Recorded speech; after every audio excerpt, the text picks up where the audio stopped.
Astagfirullah. Ila hadratin Nabi Mustafa Rasulillah sallallahu alaihi wasallam wa Syekh Abdul Qadir Al-Jailani. Syaikhul lahum al-Fatihah.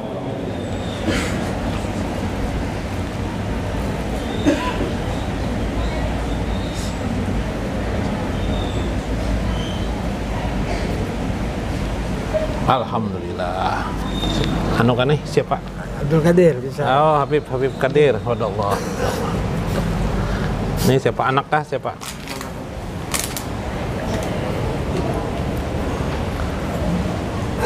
Astagfirullah. Ila hadratin Nabi Mustafa Rasulillah sallallahu alaihi wasallam wa Syekh Abdul Qadir Jailani. Syaikhul lahum al-Fatihah.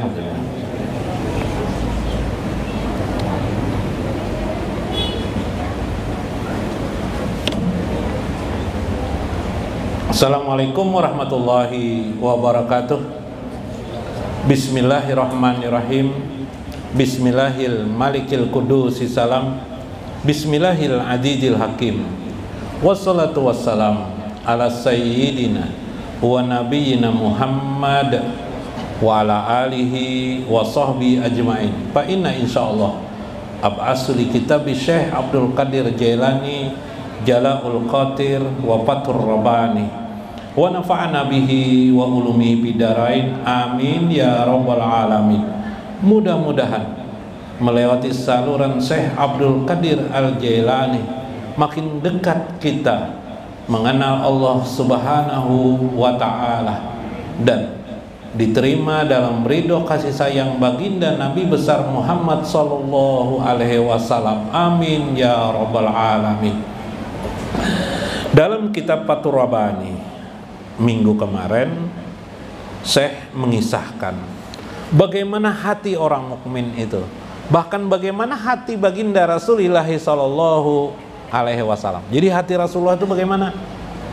Hati Rasulullah, ujar Rasulullah, hati orang mukmin itu tidak bisa diketahui kecuali satu saja mereka akan, yaitu hati mereka selalu prihatin terhadap dirinya karena hatinya ingin bersama Allah dengan Rasulnya.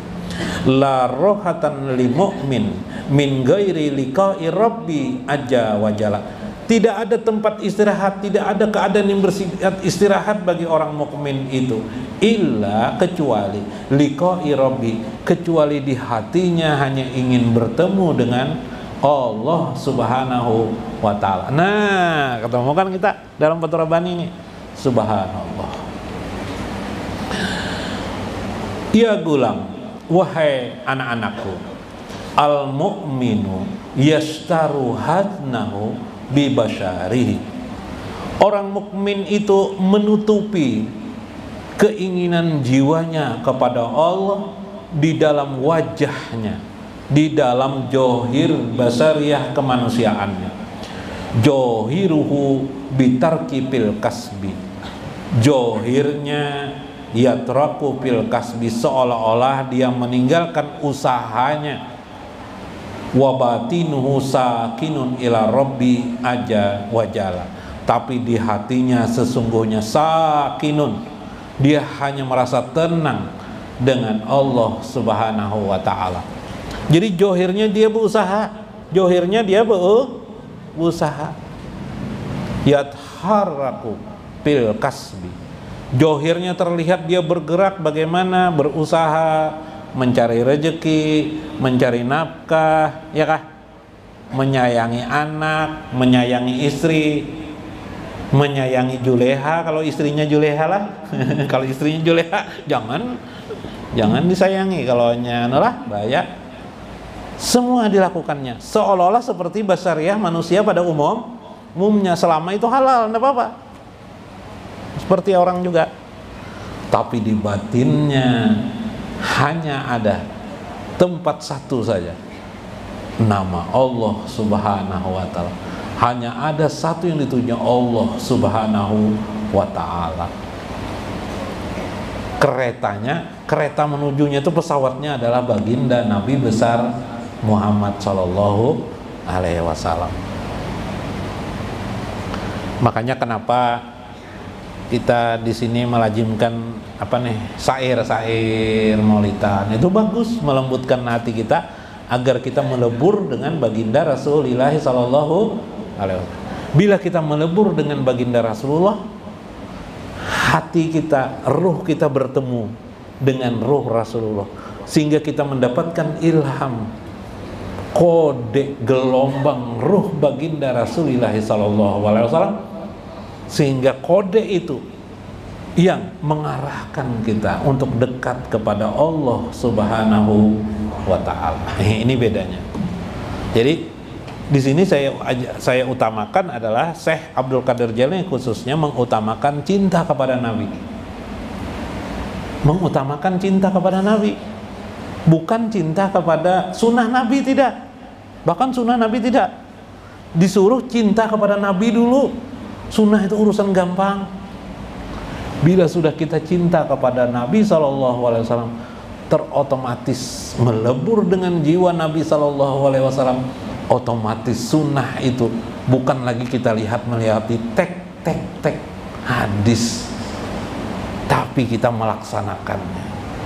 Contoh misalnya, kalau Anda membaca teks hadis Nabi tentang kasih sayang Nabi kepada manusia, kebanyakan hadisnya Anda bisa menghafal Anda. Tapi kalau Anda merasakan bagaimana kasih sayang Nabi kepada kehidupan manusia ini, bahkan kepada benda-benda makhluk yang kecil, bukan hanya manusia, benda yang mungkin terlihat seperti benda mati pun disayang Nabi SAW, maka Anda akan merasakan langsung mengamalkan amaliyah pribadi baginda Rasulullah SAW. Subhanallah. Melihat semut, sian semut. Kalau Anda biasa mungkin Anda mati aja, semut tuh langsung mati, yalah. Mungkin karena jiwa Nabi sudah ada di dalam hatinya, dia tidak mau membunuh semut. Subhanallah. Apalagi mungkin ada babi, barangkali babi, nih babi aja kubunuh aja langsung, enggak mau. Kenapa? Meskipun babi itu diharamkan, tidak langsung dibunuh. Kenapa? Karena Anda punya jiwa baginda Rasulullah SAW. Makanya dalam agama banyak orang belajar agama karena dia tidak ma'rifatullah, ma'rifatul Muhammad, ma'rifat Rasul. Yang terjadi apa? Yo, coba lihat orangnya hafal Quran, tapi keras dengan orang, benci dengan manusia. Padahal hafal Quran atau sebahagian Al-Quran lah, benci dengan umat Islam sendiri, ya kah? Nah, kalau berbicara sedikit-sedikit mengatakan orang salah, sedikit-sedikit mengatakan orang bidah. Itu pribadi Nabi enggak? Tidak ada Nabi seperti itu. Nah, ini kenapa? Karena cara belajar agamanya adalah melihat teks. Yalah, yang namanya teks itu banyak. Kalau separuh-separuh belajarnya, ya akhirnya seperti separuh-paruh. Sandal itu 2 pasang. Kalau 1 pasang aja tidak berarti sama sekali. Berartilah sandal tuh. Makanya kalau di pasar orang jualan sandal, ya lah, diantangkan aja, dilihatkan aja ya lah. Tapi sebelahnya enggak ada ya lah. Kalau pencuri mengambil, cocok lah. Nggak mau pencuri mengambil. Artinya teks itu harus dipelajari secara keseluruhan, kafah. Udukulu fisil mikafah, masuklah dalam Islam secara kafah. Kafah itu sulit dipelajari. Apalagi membaca hadis itu jutaan hadis jumlahnya. Subhanallah. Al-Quran berapa ayat? 6.666 ayat. Kawalah biar mengingat memahami maknanya, kawan enggak bisa, kecuali ulama seperti Syekh Abdul Qadir Jailani, kayak seperti Imam Syafi'i, baru bisa. Kita enggak ada sekolahnya sampai sekarang. Subhanallah. Maka tidak akan pernah sempurna. Ada cara lebih dekat, melebur dengan baginda Nabi Sallallahu Alaihi Wasallam. Nah, leburkan diri Anda dengan baginda Rasul. Kita pelajari bagaimana sedikit demi sedikit. Nah, ini kata saya, johiruhu li iyalihi wa batinuhu li rabbih azza wa jalla. Orang yang melebur jiwanya dengan Nabi SAW ada memiliki tanda.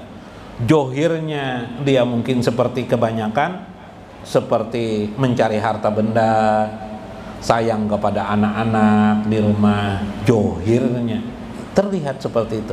Tetapi wabatinuhu, tetapi batinnya li rabbi azza wa jalla, tidak ada yang tersisa kecuali hanya Allah subhanahu wa ta'ala. Yang disayangnya hanyalah Allah, yang dicintanya hanyalah Allah.